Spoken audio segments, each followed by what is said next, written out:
I'm Lydia Green, I'm a neurologist. I'm James Poulter, I'm a research scientist. James is supervising my PhD, but not very well because I don't do much work, so we work together quite a lot, clinically and academically, but I pretend to be a scientist some weeks of the year. So we're going to talk a little bit about crash course about what genetics are. There is some repetition if you go into other sessions, so if it's not right, please feel to wave and we can move on. We're going to talk about what we do on the NHS at the moment, and then what do we do when we get to the end of that pathway. I'm a bit grumpy about NHS genetics because we used to do something better and now we do something worse but call it fancy, which is not as good. And then we'll talk about research pathways, so what we are doing as a white matter community to try and make things better. And at the end, I've got a little plea of how we might need Alex TLC and your voices in future to try and make some things better, because since we gave a similar talk last year, there are some really irritating things that are stopping us doing what we want to do to make things better. Yeah, I can do this, but we're just going to kind of... We're winging it. So I'll go into this a bit more in the next slide, in the next talk actually, but you know, human DNA is basically the building blocks. It's the instructions about how to make all of the proteins that our cells need. And there's about 20,000 genes in the human genome. So they really are the instructions of, you know, how this is how you make this protein, this is how you make this protein, and all of those proteins need to function correctly in harmony. You know, it's like one big kind of happy family in there. It only takes one little spelling mistake to have quite a dramatic impact. The problem is, you know, you think, oh, actually, if we just sequence someone's genes, we can find that spelling mistake and that'll tell us what's going on. But actually, we all have thousands of spelling mistakes in us. We all have lots of genetic changes. And some of them have very small effects or even no effect whatsoever. Some of them have very profound effects. And actually, being able to tell which ones are the good ones and which ones are the bad ones is really challenging, really difficult. And that's probably the biggest challenge we have at the moment in genetics. So, you know, we talk about DNA and genes, and so on the right-hand side here, that's your kind of typical double-stranded helix, and that's where the genes are and they sit. But actually, the genes and the DNA are all kind of bundled into chromosomes as well, and you might see these pictures of like lots of X's all sat next to each other. And these changes can actually happen at a very small level, so you can change one of those bases, but actually, in terms of the chromosomes, big chunks of chromosomes can move around, they can do things that they're not supposed to do. And I think the challenge for us, I think is that the next slide. Is it behaving itself? Maybe not. We don't know before we look at a DNA sample what we're going to find. So, and there are different tests to look for the different types of variants.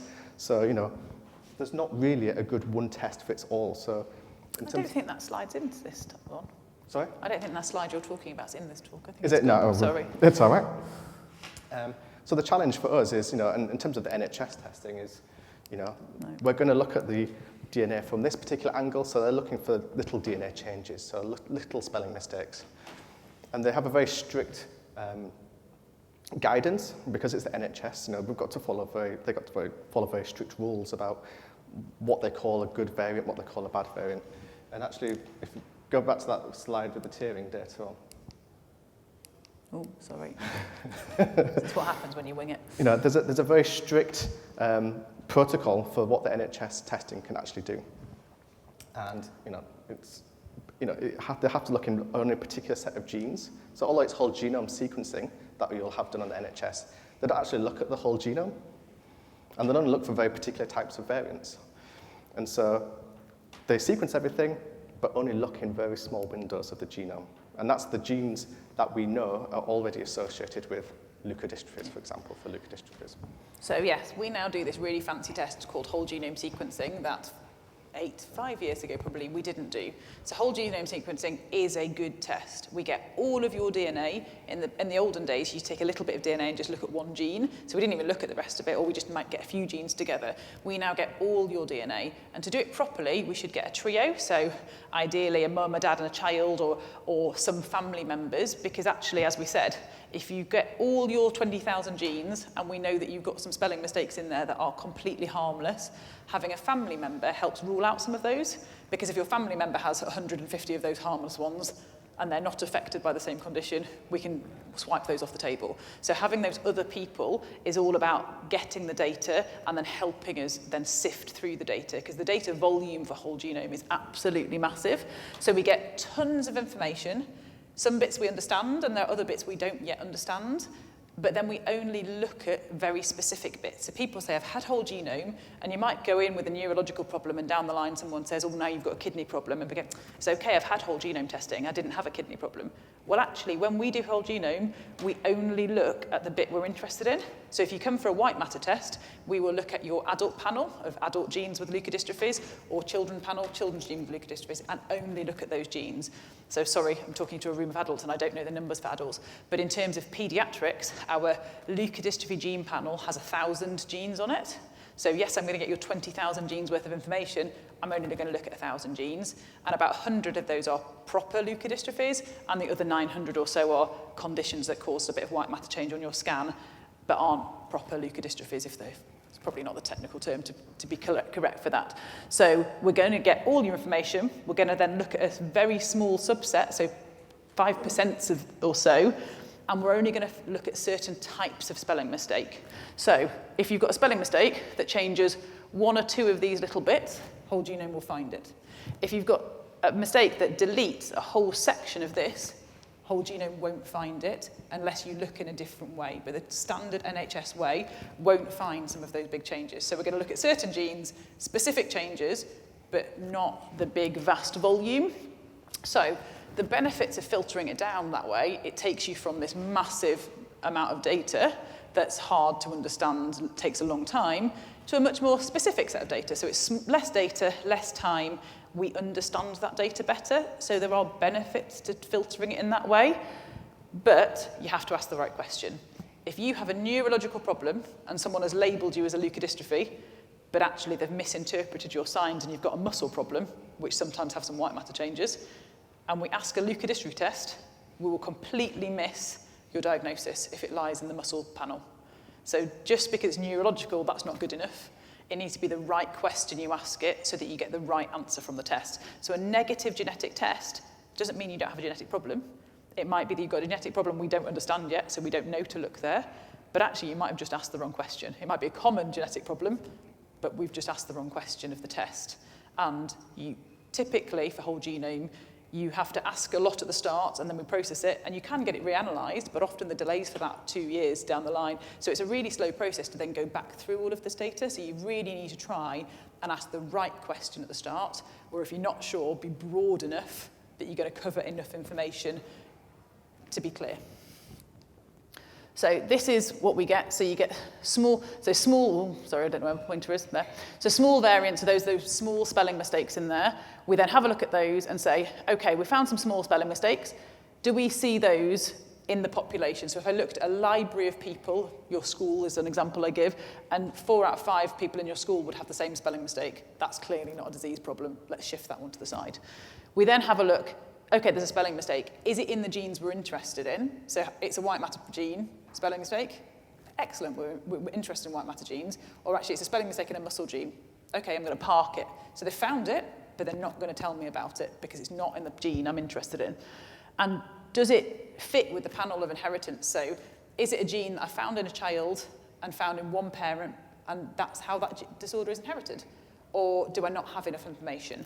So I'm only at the end of this test going to be told about spelling mistakes we know about in genes you're interested in that fit the inheritance panel. So if I didn't ask the right question about the gene, I don't know the inheritance information, or I've looked in the wrong place, I won't get the information. So sometimes there are information that is found and just not told to the reporting doctor. So it's not that we don't understand it. In the olden days, I used to get, we found these 17 things, you pick what you think is relevant. Now I don't even get that reported to me. I might get the one thing or the nothing. Hence the grumpiness. So it's a really good test for common things. So children with intellectual disability, in the olden days of testing, we were rubbish at finding a spelling mistake, because how do you be specific about it? So how did you look in the right place? Now we can do a really broad test that looks at loads of things that are called learning difficulties. So we've diagnosed 50+% of those patients that never would have had a test or being diagnosed. So for some conditions, it's a really good test. For rare disease, it's a terrible test in its current format, because we don't know enough about the gene. So I need to know about the gene to look for the gene. How many patients have novel or new gene spelling mistakes? When we used to run this in the olden days in Leeds, 20% of our patients had changed in a new gene or a new spelling mistake. So automatically, 20% of our patients aren't going to be diagnosed by doing this test. There's fewer other patients for comparison because this is all works on population data. So I found this gene. What do we know about this gene? Sometimes not much. What do we know about other patients with that gene? And all the information is based on the rest of the population as a whole, but the patient cohort we know about. If we don't know about you or not have enough information, it just doesn't ever reach the standard for me to tell you it's real or not real. So we just, and then we won't find new things. So it's not going to get new disorders. It's probably not going to pick up rare disorders. And in the olden days, they'd even tell you about the rare ones. You can make your own judgment. I'm not even told about the rare ones now, so I can't make a clinical judgment myself. Now, if you come through our labs in Leeds, I have a really good relationship with our lab scientist. If you have urgent testing in Exeter, I have a really good relationship. So I can ask, and then there's a dialogue back and forth, and that makes this a better test. If you referred to me from Scotland, that's a poor example, they don't do the same testing. Newcastle, I don't know the lab people in Newcastle. No one cares. They're all overworked. Everybody's really busy. So I can ask you a question, but they're not going to go back and filter through all the data. So you need to be asking the right question. And then if you get a negative answer, you need someone that is interested in the lab, who is everybody's overworked, to then want to go back in and help you find the right answer. And there are some places that happens, and there's some places it doesn't really happen. And it's no one's fault. It's just the system as a whole in the NHS is big. Everybody's overworked and short-staffed. So you need to have interest, but it's not always available. And if you're negative on an NHS test, the only route is reanalysis. So you can ask a new question. So we didn't ask about a muscle problem now because we think it's changed, but you can't ask for reanalysis of the same genes. But actually, in the time I've been doing it, the gene panel changes every 12. So it's really tricky it's just very constricted. Sorry, that's me being very grumpy, and I do apologise. So we did talk last year about research genetics. So actually, there is a repository of whole genome data. So all of the data from NHS whole genome, if you're negative, then goes into this anonymised bank. We can then see that. So I can see it for some patients. We can reanalyse it.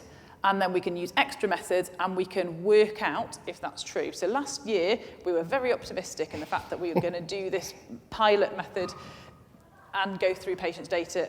So the data's already there. Somebody's paid for the test. You provided your blood sample. It's there. We will do this. I have done this for a number of, so the 100,000 Genomes Project, where so I've done this for patients within that. Within the new NHS system, they are now blocking access to researchers, so I'm going to ask for some help in a moment, on an individual patient level. So on 100K, I could say, this is my patient's name. The data's anonymised, but I had a number from my lab through to the anonymised data where I could find that patient, work up that patient, diagnose that patient.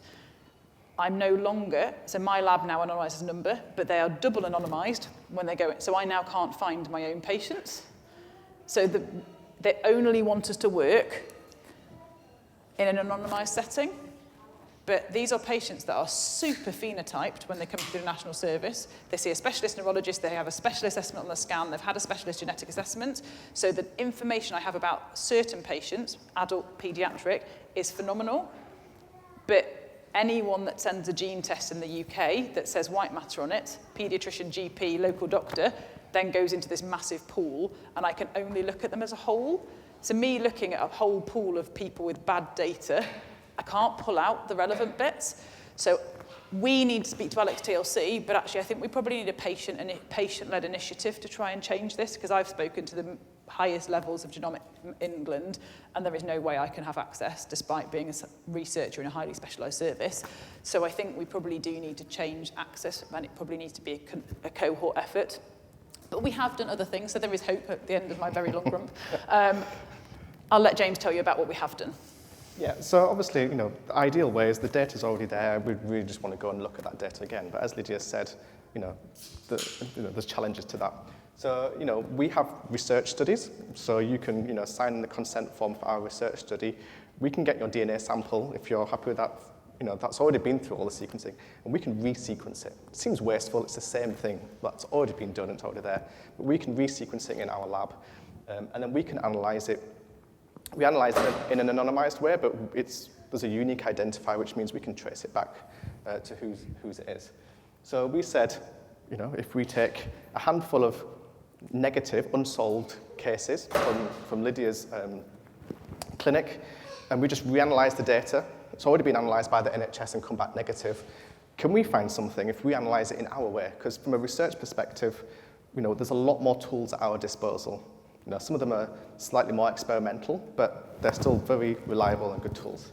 And so when we did this, we actually found out of those 7 cases in that pilot, we found, quite obvious variants in 2 families. Okay? So these are ones that had just been missed, not called, filtered out for one of the many reasons that we explained before. And so this is really important because, we can now feed that back and say, actually, you've missed this. Why have you missed this? And try and understand why these variants are being missed the first time round by the NHS. Now, okay, so that's 2 out of the 7.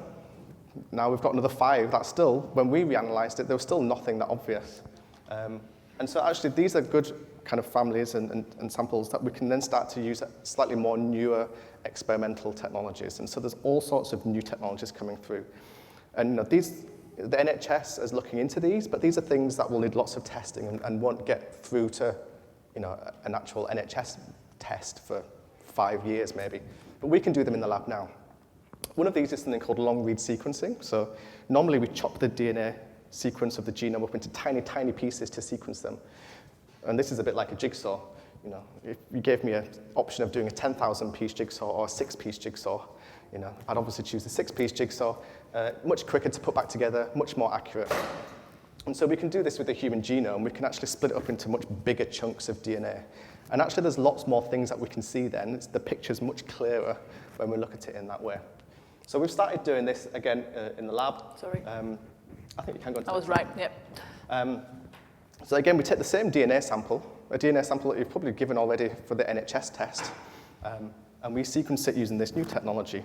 And now we're starting to see things at this bigger picture, and we showed the big picture of the chromosomes. We can see things at the chromosomal level now that the other technologies weren't picking up. So we can see those little individual changes, but we can also see the much bigger changes as well, because we're kind of zoomed out and looking at a much bigger picture. So, at the moment we've sequenced 1 family doing this, and actually we think we might have solved that family already. So, we're quite excited about this new technology. But it's only by, us having to do it ourselves that we're getting these answers. But, there is still hope for the future, definitely. So we are very keen to improve testing for negative genetic patients that we think have a leukodystrophy. We have interested people in a lab, and there's 2 ways we do that. So the first thing is we can try and use the NHS data, which I am not allowed to do, but already exists. So we will speak to Alex TLC from today, but probably put together a patient voice letter summary that we will then try and escalate up to Genomics England, and that might be on a big scale, so it's 1 letter that goes from everybody that has the patient voice, but it might be asking some of yourselves to go to your local MPs, your local all of those things, and actually saying this is a change. The only reason we have NHS whole genome sequencing is because David Cameron's son had a problem and he thought this would be politically quite good. So if the right person asks a question, you get an answer at the end of it. You are the right people. We are not the right people because we don't count in that way. The other thing is we can pay to resequence, retest, and if we do that, we can do better tests. It's just not sustainable. So every time I want to do another 100 tests, I have to get funding to fund them, to say who's going to do that, who's going to pay this. That's paperwork, admin, and that'll last for my time, but what about the person after me or the person in Cardiff? Who's going to do it for them? And it's just this constant battle of research. That's how researchers live their whole lives. But as NHS clinicians, we don't have the time to be doing that. So actually we should be using a data set that exists and was designed for this whole point. But otherwise, in the meantime, we are doing other things in a research setting. And what we need to do, and is hard with time and money, and is move what we're doing in Leeds for our patients into the national cohort. So from next year, there are going to be 4 MDTs between all of the core white matter networks. So every paediatric centre, but also the adult services we will discuss the negative patients and then say, okay, these are negative. Does anyone else have a clues? Because I've missed it, but somebody else might get it. And if not, what is the next route? And they'll either come to a paediatric assessment probably have to be paid and funded on a research setting in Leeds for paediatrics, or David Lynch is now doing a lot in the adult setting, and one of his research fellows is going to be working between both sides. I'm probably being told off that I've over-talked by about 20 minutes.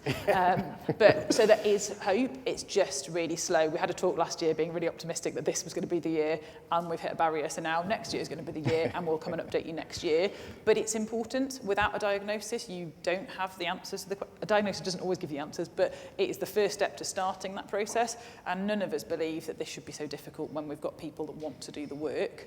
It's just getting it to work in a system that is, unfortunately, led from the top down, and it's trickier to make things from the changes from the bottom up, but it is progress, and it's not all grumping. I'm just very grumpy about it, sorry. I think that's probably everything. Yes, sorry, I've probably overspoken. Well, are there any questions for James or myself? Sorry, there's loads of data.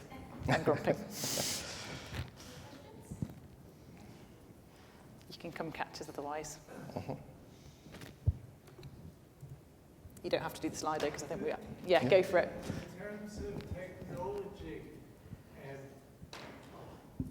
In terms of technology, what do you see in the horizon in terms of analysis of data? And obviously I'm thinking of AI and what its contribution could be to expediting that process. So the whole plan when we were doing it in the NHS system is because they run a pipeline, we can probably just make that pipeline better. So I've done it for the 100K people, and we can automate that. So you still have to make the pipeline. It's probably not a fully AI-driven thing at the moment, because with rare disease, you have to think about, but some of the tools that we're using within that, actually, they draw from different models that standard testing. So it's creeping, and I think eventually it will come. There will always have to be a human at the end of it, because actually finding stuff we know, AI finds stuff we know about. It can look better, but it finds stuff we know about. There's always going to be a degree where it's something we don't know about and we have to make a leap to that. But the process of getting there can definitely be, automated better and set up better and use those tools better. It's not quite AI at the moment, but even just automation isn't as it should be. So that's a really basic step we could be doing better now. And just on the back of that, obviously we're talking about rare disease here. So all of these AI tools need to be trained. Yeah, can't train and it's them. very difficult to train an AI tool on something that's incredibly rare. You're giving it a very small amount of data and saying, this is what we're expecting. So, that's when it starts to lose its accuracy a little bit, because it's saying, this is what I've learned from these 3 things I've given it, but actually it needs 1 billion things to really get good at and accurate of what it's doing. So. Yeah, exactly. Yeah, they're very hungry to get them accurate, and that's the challenge for rare disease. An example is I Googled something this week for one of my patients because they asked me a question, and I was like, I don't think I know about this relationship between this and this. And then I Googled it, and then at the top of, as you Google Gemini, does like an AI summary, and they're like, oh, and there's this thing that does this. And I went, oh, that's interesting. That's what I'm looking at. And that thing came from a patient report that my parents' mother had put on Alex TLC website. So the Gemini summary. So I was like, oh my God, there's something out there that I was completely unaware of.